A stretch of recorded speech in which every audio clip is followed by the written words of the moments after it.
Nah, buat winners yang udah penasaran, nungguin, kita ketemu lagi hari ini di Erwin's Review. Dan di episode sebelumnya saya bilang mempelajari kesuksesan atau bagaimana sebuah industri seperti K-pop yang kemudian dikenal publik seluruh dunia, itu ternyata mereka mempunyai 5 langkah. 5 langkah. Jadi ini 5 langkah ini bisa dikatakan sebagai formulating a success mengacu kepada K-pop industry. Yang pertama adalah producers. Yang kedua adalah casting.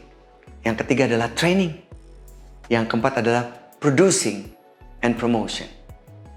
Yang kelima, social media. Kita mulai satu-satu ya. Satu-satu ya. Producers.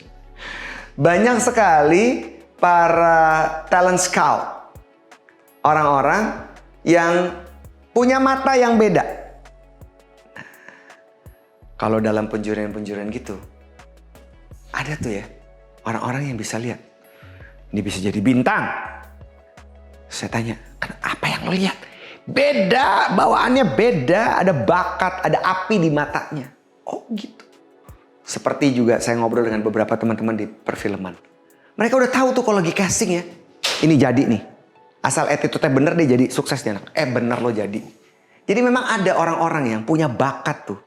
Talent scout. Melihat kilauan bintang yang masih tertutup lumpur.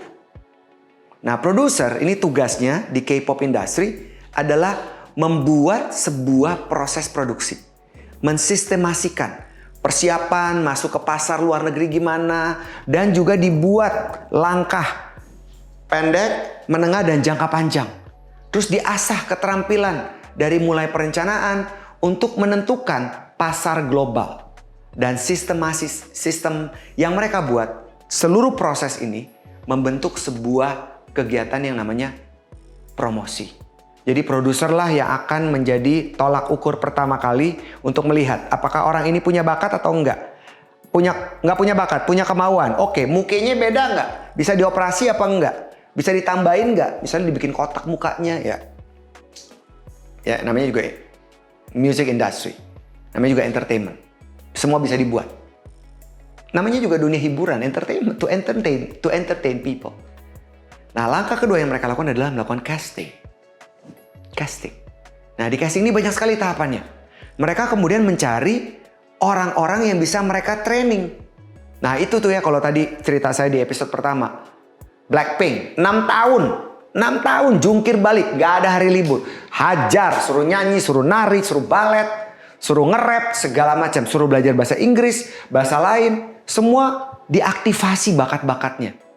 Habis itu mulai deh audisi lah, masuk ke segala macam. Termasuk melihat siapa nih public figure yang bisa mengendorse mereka. Jadi di sini di proses casting, ini kemudian melihat hidden potentials dalam proses evaluasi casting. Sampai akhirnya dilihat dan dibawa ke level yang lebih tinggi untuk ikut audisi secara global. Kita udah belajar tentang sebuah persiapan di balik sebuah kesuksesan. Mulai dari producers yang menjadi ujung tombak untuk melihat bakat-bakat baru. Kemudian proses castingnya. Dan yang ketiga teman-teman sekalian adalah trainingnya.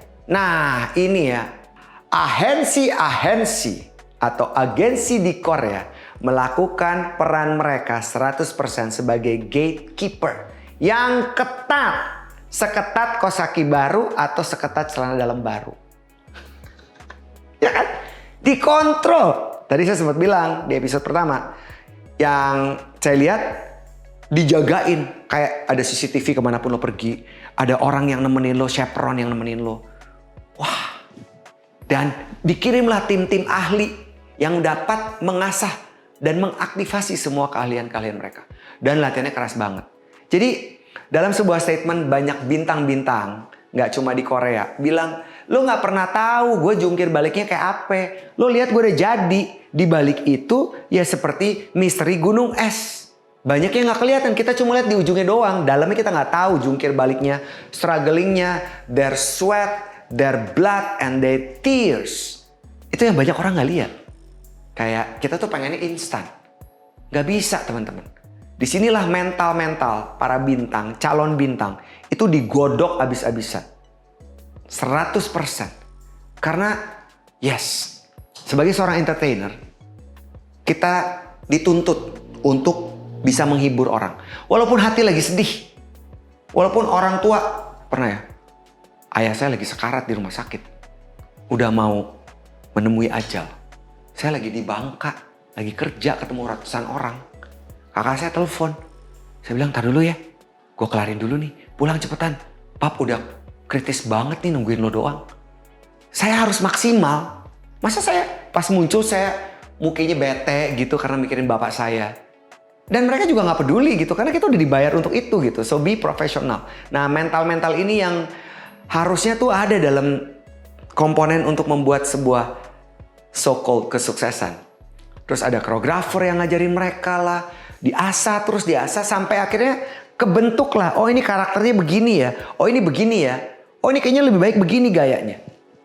Kemarin saya nonton sebuah video tutorial di mana seorang penyanyi hebat, seorang diva itu mengajar, melatih backing vokalnya untuk ngikutin musik yang dia inginkan, cara menyanyi yang dia inginkan. Sang diva ini, Mariah Carey, itu kan suka bikin lirik, suka bikin musik, tapi dia nggak mahir bermain musik.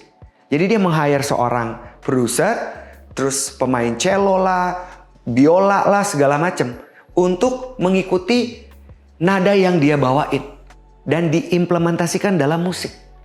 Terus si backing vokal ada di situ dan dia ngajarin. Ini kan proses kreatif ya. Jadi segala macam proses kreatif bisa kita apply, bisa kita coba. Sama seperti si K-pop ini. Mereka melibatkan ahli-ahli di setiap bidang kreatif. Mencampur adukan macam-macam. Misalnya contoh ya teman-teman. Kalau teman-teman mau berbisnis, contohnya kue cucur. Nah, kue cucur ya. Lo bikin kue cucur yang original, semua orang juga udah bikin kue cucur yang original. Kalau anak-anak zilenial sekarang kan mau ditambahin ini, tambahin itu, kasih mayones kali, apa gitu. Nah, kita berlomba-lomba di industri kreatif. Dan sekali lagi, selama kita masih bernapas, kita pasti kreatif. Jadi buka kacamata, buka cakrawala, lihat, pelajari, dan bagaimana sebuah kesuksesan itu memerlukan sebuah upaya yang sangat besar. Termasuk melibatkan orang-orang hebat. Musik, video, lirik, semuanya itu digodok abis-abisan dalam proses keempat K-pop industry, producing and promotion. Sampai akhirnya memanfaatkan semua maksimal yang dipunya, channel-channel itu semuanya dibuka. Pasar lokal dibuka, iklan dan segala macam. Dan saya pernah ingat ada salah seorang figur yang saya kagumi bilang gini ke saya. Erwin, yang penting tuh networking, tahu nggak? Kita siapa tuh nggak terlalu penting. Network itu penting banget. Nah ini kan nyambung ya dengan yang tadi saya bilang 6C, connection. Terus dalam budaya pop Korea ada kreativitas, producing and promotion. Yang kelima, teman-teman sekalian, yang terakhir ya, media sosial atau social media. Nah seringkali nih kita lihat ya, orang di sosial media kayaknya asik, pas ketemu anyep. Jadi nggak genuine. Sedangkan seorang entertainer sejati dan sebuah kesuksesan itu harus datang lahir dari hati. Genuine. Saya pernah menginterview salah seorang teman saya di Erwin's Friends. Bilang pernah jadi asistennya seorang diva yang datang ke Indonesia. Diva di dunia. Ternyata diva itu baik hati banget. Jadi sesuatu yang lahir dari hati, datang dari hati. Itu juga akan terrefleksi di media sosial. Dan kita kan sebenarnya secara intuitif kita bisa lihat ya. Orang ini original, orang ini fake. Ini dibuat-buat. Sebenarnya dalam diri kita tuh ada tuh. Karena di otak manusia itu ada otak tengah. Yaitu fungsinya ada dua. Intuisi dan naluri serba bisa. Kalau otak kiri kan logika. Otak kanan kreativitas. Kan harus balance ya otak kiri otak kanan. Tapi di tengah tuh ada otak tengah. Intuisi dan naluri serba bisa. Jadi sebenarnya nggak ada yang nggak bisa. Termasuk membuat sebuah formula kesuksesan dari budaya K-pop. Saya ingat banget dulu ada Psy. Oppa Gangnam Style. Saya datang ke Korea. Ternyata Gangnam itu adalah sebuah jalan di Korea Selatan, di mana jalan itu sangat modern dan banyak sekali orang-orang yang datang ke tempat itu, ke jalan itu untuk operasi plastik. Ini sebenarnya itu satir ya, cerita tentang si Psy dengan Oppa Gangnam Style. Sangat demonstratif, sangat full of color, bagus koreografinya dan gila banget. Dan waktu itu Psy sempat tidak diakui sebagai salah satu dari trademark atau entitas mewakili Korea Selatan.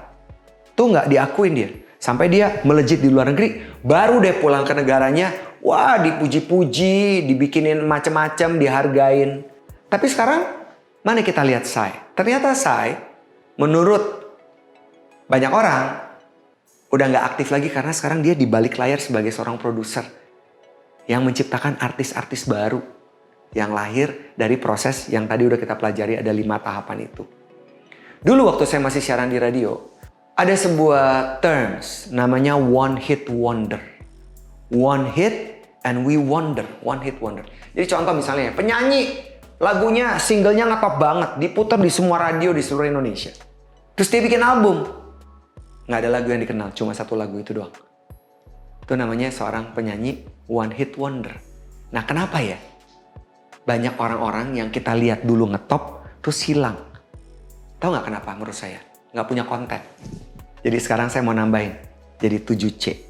Courage, curious, consistent, connection, communication, creativity, and content. Jadi artis-artis, orang-orang yang one hit wonder, mereka nggak punya konten.